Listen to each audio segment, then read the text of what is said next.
ప్రముఖ శైవక్షేత్రమైన వేములవాడలో BRS party హయాంలో మొదలైన అభివృద్ధి పనులను ప్రస్తుత కాంగ్రెస్ ప్రభుత్వం కొనసాగించాలని BRS party MLC Kalvakuntla Kavitha demand చేశారు. ప్రభుత్వాలు మారినా అభివృద్ధి కొనసాగాలని అన్నారు. మహాశివరాత్రి పర్వదినాన్ని పురస్కరించుకుని వేములవాడలో శ్రీ రాజరాజేశ్వర స్వామివారిని ఎమ్మెల్సీ కల్వకుంట్ల కవిత దర్శించుకున్నారు. ఈ సందర్భంగా విలేకరులతో మాట్లాడుతూ తెలంగాణకు కొంగు బంగారం లాంటి రాజరాజేశ్వర స్వామివారి కరుణా కటాక్షాలు ప్రజలపై ఎల్లప్పుడూ ఉండాలని ఆకాంక్షించారు. వేములవాడ అభివృద్ధికి కేసీఆర్ ఎంతో కృషి చేశారని తెలిపారు. బీఆర్ఎస్ పార్టీ అధికారంలో ఉన్నప్పుడు వేములవాడ ఆలయ అభివృద్ధి కోసం కేసీఆర్ 250 కోట్లు ఖర్చు చేశారని చెప్పారు. అయితే ప్రభుత్వాలు మారినంత మాత్రాన అభివృద్ధి ఆగవద్దని, ప్రస్తుత కాంగ్రెస్ ప్రభుత్వం వేములవాడ అభివృద్ధిని కొనసాగించాలని డిమాండ్ చేశారు.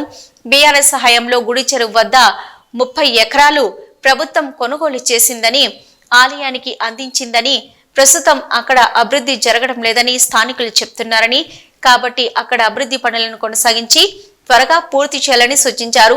రాజన్న సిరిసిల్ల జిల్లా అంటేనే చేనేత జిల్లాగా పేరు పొందిందని, చేనేత కార్మికుల కోసం నాడు మంత్రిగా కేటీఆర్ గారు అనేక కార్యక్రమాలు చేపట్టారని తెలిపారు. ప్రస్తుత ప్రభుత్వం ఆ కార్యక్రమాలను సక్రమంగా అమలు చేయడం లేదని, తద్వారా సిరిసిల్ల మళ్లీ ఉరిసిల్లగా మారిందని ఆవేదన వ్యక్తం చేశారు. సిరిసిల్ల చేనేత కార్మికులను ప్రభుత్వం ఆదుకోవాలని డిమాండ్ చేశారు.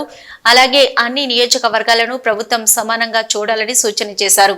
సిరిసిల్ల జిల్లాలో బీఆర్ఎస్ కార్యకర్తలపై కాంగ్రెస్ వేధింపులు ఎక్కువయ్యాయని, కేటీఆర్ ఫోటో పెట్టుకున్నందుకు టీ స్టాల్ ను తీసేయించిన దుర్మార్గపు ప్రభుత్వం అని ధ్వజమెత్తారు. ప్రభుత్వానికి ఇంత భేదభావం అక్కర్లేదని, తక్షణమే ఇలాంటి కక్షపూరిత వ్యవహారాలను విరమించుకోవాలని కాంగ్రెస్ ప్రభుత్వానికి సూచించారు. మహాశివరాత్రి సందర్భంగా తెలంగాణ ప్రజలకందరికీ కూడా హృదయపూర్వకంగా శుభాకాంక్షలు తెలియజేసుకుంటున్నాను. అట్లానే యావత్ భారతావనిలో కూడా మహాశివరాత్రి అంటే చాలా పెద్ద పర్వదినం. ఈ పర్వదినం సందర్భంగా మన దేశంలో ప్రజలు అందరూ కూడా సుభిక్షంగా ఉండాలని చెప్పి మనస్ఫూర్తిగా కోరుకుంటున్నాను. మన తెలంగాణలో దక్షిణ కాశీగా పిలువబడేటటువంటి వేములవాడ రాజన్న దర్శనం చేసుకోవడం నా పూర్వజన్మ సుకృతంగా నేను భావిస్తా ఉన్నాను. అది కూడా శివరాత్రి రోజు పొద్దున్నే అయ్యవారి దర్శనం, అట్లనే అమ్మవారి దర్శనం, లక్ష్మీ గణపతి దర్శనం చాలా అద్భుతంగా సాగింది. మరి మనకు వేములవాడ రాజన్న అంటేనే కోడెమొక్కల రాజన్న, మన తెలంగాణ ప్రజలకు కోరుకున్నది ఇచ్చేటటువంటి కొంగు బంగారం లాంటోడు మన రాజన్నను అంతకుముందు ఆంధ్ర పాలకులు బద్నాం చేసిన విషయం మీకు తెలిసిందే. వేములవాడకు వస్తే వాళ్ళు ఎలక్షన్ గెలవరని చెప్పి అపవాదు పెట్టి వేములవాడ క్షేత్రాన్ని, దేవుళ్లను కూడా బద్నాం చేసిన పరిస్థితి ఉండే ఒకప్పుడు. కానీ గత 10 సంవత్సరాలుగా కేసీఆర్ గారి పరిపాలనలో సిరిసిల్ల జిల్లాను ప్రత్యేకంగా క్రియేట్ చేసి మరి ఏర్పాటు చేసినటువంటి సిరిసిల్ల జిల్లాలో గర్వంగా సగర్వంగా మన రాజన్న పేరు పెట్టుకొని రాజన్న సిరిసిల్ల జిల్లా అని చెప్పి మనం ఏర్పాటు చేసుకోవడం జరిగింది. ఆ తర్వాత కూడా ఎట్లా అయితే ఇది ఒకప్పుడు రాజరాజ నరేంద్రుడి సమయంలో అద్భుతంగా వైభవోపేతంగా ఈ ఆలయం ఉండెనో, అట్లానే 30 ఎకరాల భూమిని కూడా మరి చెరువు కోసం కొని ప్రభుత్వం నుంచి తీసుకొని, అట్లానే బద్దిపోచమ్మ కూడా నిత్యం అనునిత్యం బోనం ఎక్కుతుంది వేములవాడలో. అటువంటి బద్దిపోచమ్మ డెవలప్మెంట్ కోసం కూడా 10 ఎకరాలు సపరేట్ గా కొని, ఎందుకంటే వేములవాడ దక్షిణ కాశీ అంటే ఎట్లుంటుందో ఉంటది, చిన్న చిన్న గల్లీలు ఉంటాయి, ఎవరు అమ్మేటటువంటి పరిస్థితి ఉండదు. అయినా ప్రభుత్వం చొరవ తీసుకొని దాదాపు 250 కోట్ల పైచిలకు కేవలం ఆలయం అభివృద్ధి కోసమే ఖర్చు చేసినటువంటి ఘనత కేసీఆర్ గారి ప్రభుత్వానికి దక్కిందన్నది నేను ఈ సందర్భంగా తెలియజేస్తూ, మరి ఆ డెవలప్మెంట్ కొనసాగాలి.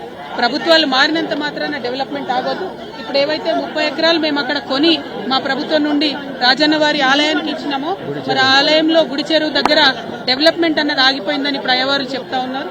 ఆ డెవలప్మెంట్ కంప్లీట్ చేయాలి. అక్కడ అనుకున్నటువంటి హాల్స్ గానీ, కళ్యాణ మండపాలు గానీ, చౌల్ట్రీలు గానీ ఇవన్నీ ఫినిష్ చేస్తే వచ్చిపోయేటటువంటి భక్తులందరూ కూడా మంచి ఉపయోగంగా ఉండేటటువంటి ఆస్కారం ఉంటుంది. అట్లనే సిరిసిల్ల రాజన్న జిల్లా అంటేనే మరి చేనేత అన్నల జిల్లా. మరి అదేవిధంగా చేనేతల కోసం కూడా అనేకమైనటువంటి కార్యక్రమాలు గౌరవనీయులు కేటీఆర్ అన్నగారు కూడా పెద్ద ఎత్తున టేకప్ చేయడం జరిగింది. కానీ అవన్నీ కూడా ఇప్పుడున్నటువంటి ప్రభుత్వ హయాంలో పడకేసిన ఈ నేతన్నకి ఇస్తా అన్నది ఏది కూడా ఇస్తలేరు. మళ్లీ సిరిసిల్లను ఉరిసిల్లగా మార్చేటటువంటి ప్రయత్నం జరుగుతూ ఉంది. వీటిని విరమించుకొని ప్రభుత్వం ఎటువంటి భేదభావాలు లేకుండా అన్ని నియోజకవర్గాలు మన నియోజకవర్గాలే అని డెవలప్మెంట్ చేయాలి. మరి మా కార్యకర్తలను కూడా సిరిసిల్ల రాజన్న జిల్లాలో బాగా హరాస్మెంట్ చేయడం, కేసులు పెట్టడం, చిన్న చిన్న వాళ్ళు టీ కొట్టు పెట్టుకున్నటువంటి వాళ్ళని కూడా మరి రామన్న ఫోటో ఉంటే తీసి పక్కనేయడం జరుగుతున్నది. ఇంత భేదభావం అవసరం లేదు. ఇవాళ పండగ పూట రాజకీయం మాట్లాడద్దు అనుకున్నా, కానీ మనకు తెలంగాణ ఉద్యమ సందర్భమైనా కూడా ఎప్పుడైనా కూడా గుడైనా బడైనా చెప్పేది గంటపతంగా చెప్పేటటువంటి నిజాయితీ ఉన్న వాళ్ళం కాబట్టి ఈ అంశాలు కూడా చెప్పాల్సి వస్తుంది. మరొక్కసారి ప్రభుత్వాన్ని రిక్వెస్ట్ చేస్తున్నాం, ఏదైతే డెవలప్మెంట్ వేములవాడలో సాగిందో అది కొనసాగించాలని కోరుతా ఉన్నాం.